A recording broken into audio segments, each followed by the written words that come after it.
Isang magandang araw muli sa inyong lahat mga kapatid, mga kababayan, mga minamahal. Ito po ang ating patuloy na pagpapahayag ng salita ng Diyos. Pagpapauminan nyo na lang po ako sapagkat ako ay sinasamantala ko lang po ang panahon na ito, ang panahon ng break time po. So ngayon mga kababayan, mga kapatid, mga minamahal, ito pong aming patuloy na pagpapahayag ng salita ng Diyos ay amin pong patuloy na ipinahayag yung walang bawas, walang dagdag, walang pagkapilipit at walang sariling pagpapaliwanag. Ito po'y napakahalaga mga kapatid, sapagkat ang aral po ng ating Panginoon Kristo ay dalisay. Dalisay nga po yan. Yan po ay basahin po natin panandalian dito po sa aklat ng Kawikaan. Kung bakit ito ang ninanais ng Panginoon na dapat nating ganapin sa ating buhay. Napakarami pong mga tao na akala na lang nila sapagkat sila ay mayroong diploma, sila ay inordinahan ng kanilang kapwa-tao na magpastor. Mayroon silang diploma, may certification or certificate ng kanilang eskwelahan, ng Bible school, ay iniisip na nila na sila yung may karapatan na mangaral at magturo ng salita ng Diyos. Ngunit mga kapatid, ito nga po yung patuloy na aming panghihikayat o patuloy na ipinangangaral sa bawat tao sa buong mundo, na ito po ang nais ng Diyos, na huwag tayong humigit sa nasusulat, mga kapatid. Basahin po natin dito sa Kawikaan, pansamantala, o puntahan natin ang Kawikaan, panandalian, po. Sapagat ito po'y tunay na dapat nating maintindihan at maunawaan ang pagpapahayag na salita ng Diyos. Hindi po yan basta na lang kung nagsasalita ka, gagawa ka ng sarili mo. Hindi po Dahil dapat kung ano ang ating ipahayag, kung ano po yung nasusulat. Sapagat yan po yan po ang katotohanan.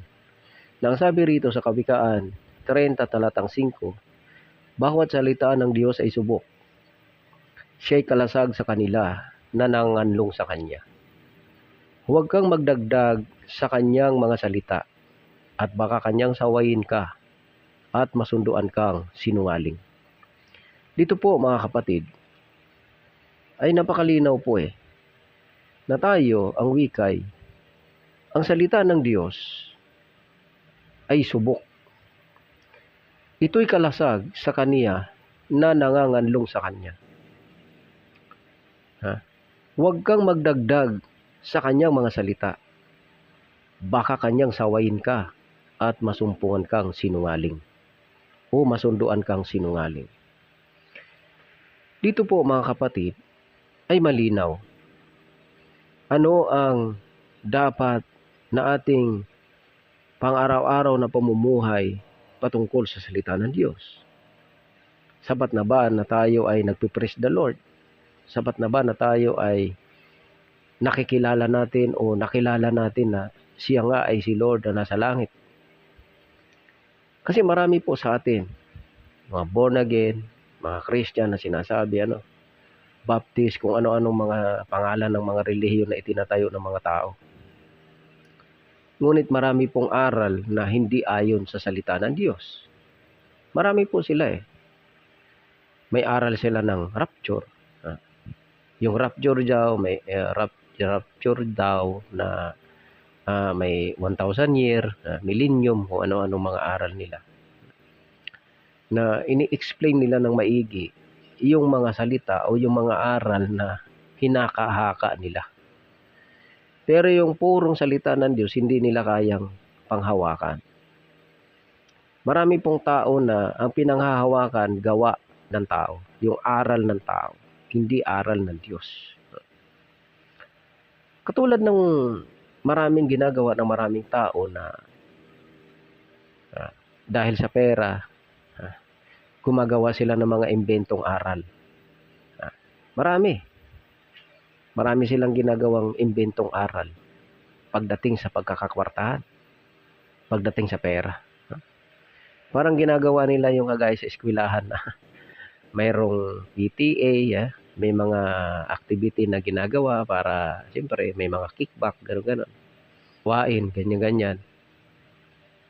Pero mga kapatid, sa aral ng Panginoon walang gano'n eh. Sa aral ni Kristo, wala kayong makikitang ganyan eh. Kasi, lalong-lalo na po sa mga miyembro na mga sapat lang ang pamumuhay. Salat. Salat. Maraming miyembro salat eh.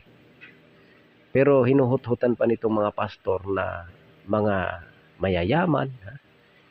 Pag pumupunta nga sa kanilang church, nakakotse. May binanggit pa nga yung isang pastor na nung siya daw itambangan, mabutit hindi siya nakasakay doon sa isang kotse niya, kundi doon sa isa. Tapos sinabi niya, ibang driver daw yung nag-drive ng kotse na tinambangan.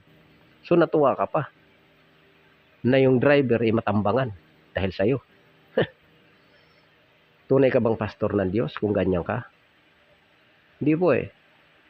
Kaya, ang tunay po na paglilingkod sa Diyos, mga kapatid, ay yung amin pong patuloy na panghihikayat sa bawat tao, hindi po sa sarili namin. Tayo po ay magsuri, magsiyasat sa salita na Diyos. Hindi po kailangan na kagaya ng ginagawa ng mga ibang relihiyon na ang sasabihin, babasahan ka ng isang talata, tapos sasabihin, umanib kayo upang kayo maligtas. Wala pong ganyan eh. Walang aral na ganyan mga kapatid. Yung umanib kayo sa iglesia para maligtas kayo. Wala pong ganyang aral eh. Kasi ang mahalaga kay Kristo, yung pananampalataya, hindi po pag-anib. Wala pong kabuluhan kung umanib ka na hindi mo naman sinasampalatayanan ang aral ni Kristo. Kasi nga po, ang sabi sa Marcos, mga kapatid, 16:15, ang sabi roon na 16:15 patuloy, mga kapatid. Ang sabi rito na humayo kayo sa buong sanlibutan, inyong ipangaral ang ebanghelyo, mga kapatid, sa lahat ng kinapal, ang sumampalataya at mabautismuhan. At sinabi niya sa kanila, magsiyaon kayo sa buong sanlibutan, at inyong ipangaral ang ebanghelyo sa lahat ng kinapal. Ang sumampalataya at mabautismuhan ay maliligtas. Datapwat ang hindi sumasampalataya ay parurusahan. Kung kayo, hindi kayo magpapauto sa mga nagtuturo lang o kasi kung sino-sino mga nagtuturo lang, ito po yung katotohanan mga kapatid, na ang sabi, ipangaral ang ebanghelyo. At pagka nangaral kayo, ang sumampalataya at mabautismuhan ay maliligtas. Hindi po sinabing ang umanib ay maliligtas. Hindi po eh. Ang kailangan, sampalatayanan ang ebanghelyo. Ang ipinangangaral ay ebanghelyo, hindi ang sariling aral. Kasi sila nagbabasa ng isang talata, pagkatapos sasabihin nila ang kailangan daw umanib sa kanila para maligtas. Hindi po ganun eh. Kasi ang kailangan, ipangaral ang ebanghelyo. Hindi ipangaral ang sarili. Hindi ipangaral yung sarili nilang tayo na iglesia. Tapos, hihikayatin yung mga tao na umanib sa kanila. Hindi po ganun eh. Kasi ang kailangan, ipangaral ang ebanghelyo sa buong sanlibutan. Ang sumasampalataya at mabautismuhan ay maliligtas. Hindi po sinabing ang umanib ay maliligtas. Walang ganun eh. Kailangan, sasampalataya ka upang ikaw ay maligtas. Hindi sinabing umanib ka para maligtas ka. Kasi pwede kang umanib eh. Tapos pagpasok mo, criminal pala yung nandun sa loob. Pwede kang kagaya nung iba na na-hypnotize na sinasabi, sumama. Tapos sasabihin niya, hindi ko alam eh. Hindi ko alam na ganun pala ang gagawin niya. Di ba? Ganun eh. Wala kang kamalay-malay na ang sinundan mo pala, ang pinasukan mo pala ay demonyo. Ano po mga kapatid?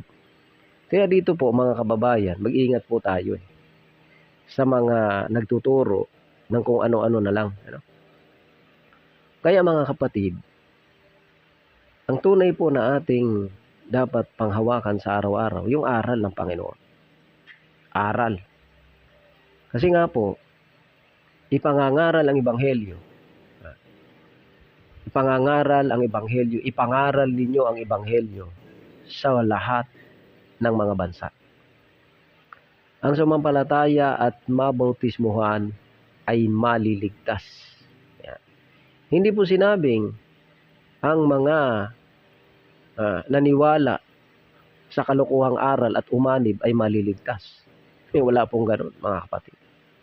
Kasi hindi po kailangan na umanib kung hindi ka naman pala sumampalataya. Paano mo nalaman na ligtas ka? Hindi ka naman pala sumampalataya. Brad, sumampalataya ako . Ano ba sinampalatayanan mo? Aral ni Kristo? Kasi ang ipangangaral, Ebanghelyo. Kapag ang tao nangangaral ng ganito, halimbawa, binasa ang Roma 16:16, mangagbatian kayo ng banal na halik. Binabati kayo ng mga iglesia ni Kristo. Pagkatapos, bigla kang sasabihan, ayan na ho, mga kapatid, mga kababayan, no? Kayo po ng mga nakikinig, kailangan pong umanib upang kayo maligtas. Wala pong nakalagay doon. Kita nyo? Yan po ang mga nangangaral ng kasinungalingan. Kasi, ang kailangan po, upang ikaw ay maligtas, sasampalataya ka. Paano ka sasampalataya kung ang itinuturo sa iyo kasinungalingan? Nasaan ang pananampalataya doon? Sa Roma 16:16, saan doon ang pananampalataya? Na kapag umanib ka, iligtas ka na. Wala po, mga kapatid. Kasi, ang tunay na kaligtasan ay matatamo sa pananampalataya sa Ebanghelyo ni Kristo. Ang salita ng Diyos kailangan daw ang bawat salita ng Diyos ay dalisay. Dalisay, ang salita ng Panginoon ay subok. Subok. Ito'y kalasag sa kanila na nagsisipagkanlong sa Kanya. Huwag kang magdadagdag sa Kanyang salita, baka Kanyang sawayin ka at masumpungan kang sinungaling. Kaya nga po, kami na narito na nagpapahayag ng salita ng Diyos ay iniiwasan po namin yung kami ay gagawa-gawa ng sarili naming kwento, mga kapatid. Kaya ito po ang kailangan Tayo'y sumampalataya sa Ebanghelyo ni Kristo. At gayon din po sa mga nagtuturo. Hindi lamang po yung mga tinuturuan ang kailangan sumampalataya na upang maligtas, magpabautismo. Hindi lang po yun Pati po yung mga nagtuturo ay pinag-iingat. Ano po? Pinag-iingat po ang mga nagtuturo. Hindi po basta-basta na lang na okay na. Okay na. Hindi po basta-basta yun, mga kapatid. Kasi, ang nagtuturo po, siya ang unang nagdadala.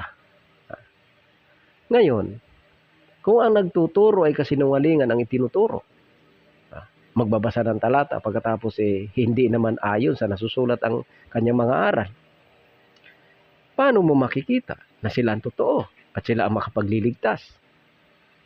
Yung aral nga po ang makapagliligtas Yung aral. Yung aral na katotohanan, yung Ebanghelyo ng katotohanan, Ebanghelyo ni Kristo, ang tunay na makapagliligtas. Paano makapagliligtas? Ang sumampalataya at mabautismuhan ay maliligtas. So ang kailangan, ang ipangangaral ay Ebanghelyo. Hindi sa mga gawa-gawa ng tao. Ayaw nilang pagbasahin ng Biblia ang mga miyembro. Pero bibigyan nila ng aklat ng kanilang gawa-gawa, yung mga pasug-pasugo, mga pamphlets. Kasi, nga naman, paano ka nga naman mauto kung talagang nagsusuri ka. Pag nagsusuri ka kasi, malalaman mo ang katotohanan, hindi ka mauuto. Kaya ganito po yan, mga kapatid. Sabi rito, hanggang sa ako'y pumarian, ay magsikap ka sa pangangaral, sa pagbasa, sa pangangaral, sa pagtuturo. Yan. Sabi ni Apostol Pablo, na ang sabi niya, hanggang sa ako'y pumarian, magsikap ka sa pagbasa, sa pangangaral, sa pagtuturo. Yun palang mga nagtuturo, binabasa ang kanilang itinuturo. Pero binabasa naman namin yung tinuturo namin galing doon sa aming head office. Talaga?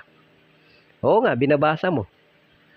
Pero yung binabasa mo, hindi galing sa salita ng Diyos. Galing doon sa head office ninyo. Hindi galing sa salita ng Diyos. Gawa-gawa ng inyong pinuno, ng inyong ministro. Paano naging totoo yun? Kasi, ang sinasabi ni Apostol Pablo na, ang sabi, hanggang sa ako'y pumarian. Mag-ingat ka, magsipag ka o magsikap ka sa pagbasa, sa pangangaral, sa pagtuturo. Huwag mong pabayaan ang kaloob na nasa iyo, na sa iyo'y ibinigay sa pamamagitan ng hula na may pagpapatong ng mga kamay ng kapulungan ng mga presbitero. Magsipag ka sa mga bagay na ito, tumalaga kang lubos sa mga ito, upang ang iyong pagsulong ay mahayag sa lahat. Mag-ingat ka sa iyong sarili at sa iyong turo. Manatili ka sa mga bagay na ito, sapagkat sa paggawa nito ay ang iyong sarili ang ililigtas mo, pati ang ng mga nagsisipakinig sa iyo. Kita nyo? Kailangan binabasa. Magsikap ka sa pagbasa, sa pangangaral, sa pagtuturo. Ngayon, ang sabi rito, mag-ingat ka sa iyong sarili. Mag-ingat ka sa iyong sarili. Paano mag-ingat? Mag-iingat. Mag-iingat ka, Brad, baka ganito. Baka masagasaan ka. Siya po yun. Pero hindi yun, mga kapatid. Mag-ingat ka sa iyong sarili. At sa iyong turo. Manatili ka sa mga bagay na ito, sapagkat sa paggawa nito ay ang iyong sarili ang ililigtas mo, at pati ng mga nagsisipakinig sa iyo.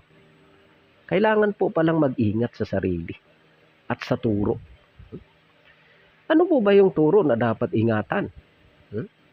Ang sabi sa 2 Timoteo, ganun din po Kasi ingatan, mag-ingat ka sa iyong sarili at sa iyong turo. Mag-ingat ka dahil sa paggawa nito ay ang iyong sarili ang ililigtas mo, pati ang mga nagsisipakinig sa iyo. Ngayon, ano ba yung sinasabing mag-ingat sa pagtuturo? Okay na ba na yung iingatan ituro ni ministro? Galing sa head office. Kasi ikaw ay tagasunod lang ni ministro. Tagasunod ni punong tagapamahala. Kaya ang kailangan, susundin mo yung kanyang isinulat at yun ang babasahin mo. Talaga? Hindi po yun. Dahil ang sabi ni Apostol Pablo, magsipag ka sa pagbasa. Magsikap ka sa pagbasa. Sa pangangaral, sa pagtuturo. Kapag ikay nagtuturo pala, kailangan masikap ka sa pagbasa. May basihan ang iyong mga sinasabi. Hindi gawa-gawa, hindi tumo-tumo, kumbaga sabi ng mga Bisaya. Bakit? Ano ba yun? Ano yung babasahin? At ano yung kailangan na turo, na ingatan, na ituro sa tao? Masikap na basahin. Ano yon? Basahin natin. 2 Timoteo 3:15. At mula sa pagsanggol ay iyong nalalaman ang mga banal na kasulatan na makapagpapadunong sa iyo sa ikaliligtas sa pamamagitan ng pananampalataya kay Kristo Jesus. Yan.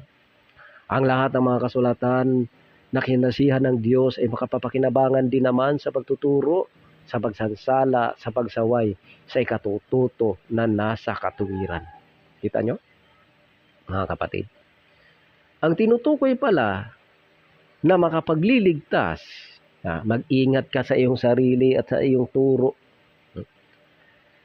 sa paggawa nito,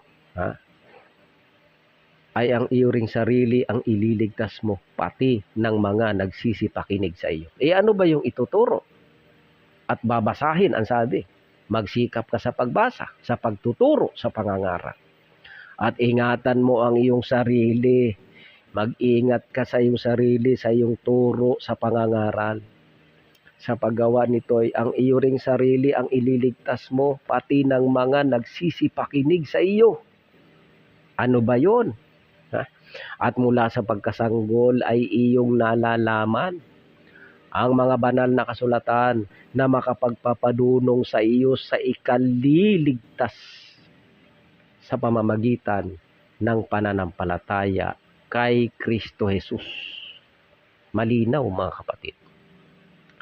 Ang babasahin pala sa mga nagtuturo na kailangan magsikap sa pagbasa, sa pangangaral, sa pagtuturo, mag-ingat ka sa iyong sarili at sa iyong turo.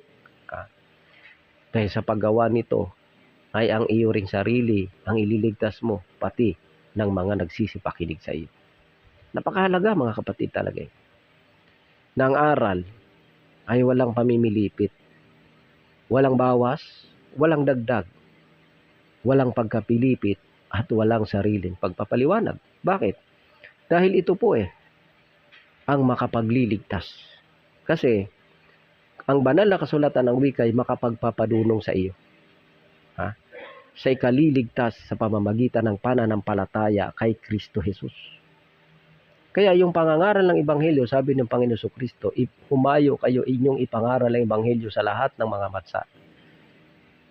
Ang sumampalataya at mabautismuhan ay maliligtas. Paano ka nga sasampalataya? Nang sabi rito at mula sa pagkasanggol ay iyong nalalaman ang mga banal na kasulatan na makapagpapadunong sa iyo sa ikaliligtas sa pamamagitan ng pananampalataya kay Kristo Jesus. Yan. Kaya yung Ebanghelyo na ipangangaral ay yung nasusulat sa banal na kasulatan. Kaya po kami, mga kapatid, ay patuloy na naghihimok, naghihikayat. Sapagat ito po ang katotohanan. Talagang ang kailangan natin ng ating marinig na aral ay dalisay. Sabagat ito po ang makapagliligtas ng ating kaluluwa. Hindi po yung mga aral ng tao na umanib kayo dito, maliligtas kayo. Hindi po totoo yun, mga kapatid. Dahil ang tunay na kaligtasan ay masusumpungan sa pamamagitan ng pananampalataya kay Kristo Jesus. Yan po, mga kababayan. Ang pananampalataya kay Kristo Jesus, yun po ang makapagliligtas. Paano ka sasampalataya kay Kristo? Kay Kristo Jesus? Sa pamamagitan ng banal na kasulatan. At iyong nalalaman na mula pagkasanggol ang mga banal na kasulatan na makapagpapadunong sa iyo sa ikaliligtas sa pamamagitan ng pananampalataya kay Kristo Jesus. Linaw po, mga kapatid. Kaya ang sabi ng Apostol Pablo, mag-ingat ka sa iyong sarili at sa iyong turo. Manatili ka sa mga bagay na ito. Sapagkat sa paggawa nito ay ang iyo ring sarili ang ililigtas mo, pati ng mga nagsisipakinig sa iyo. Kaya hindi lang po sa mga nakikinig, pati sa nagtuturo. Lalong-lalo na po sa mga nagtuturo. Kailangan po talaga. Kaya ikaw na nagtuturo, tiyakin mo na ang iyong itinuturo ay ayon sa nasusulat.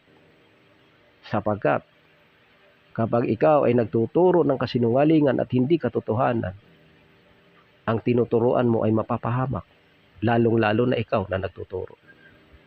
Kaya muli, mga kababayan, mga kapatid, kami patuloy na naghihimok sa lahat. Dito po tayo manatili sa katotohanan Paano po manatili sa katotohanan? Ang bawat salita ng Diyos ay subok. Siya'y kalasag sa kanila na nagsisipagkanlong sa Kanya. Huwag kang magdagdag sa Kanyang salita. Baka Kanyang sawayin ka at masumpungan kang sinungaling. Kaya mga kababayan, muli kami po'y patuloy na naghihimok sa lahat, magsuri, magsiyasat, upang ating makilala ang katotohanan, sapagat ito po ang makapagliligtas sa atin. God bless po sa inyong lahat, mga kababayan.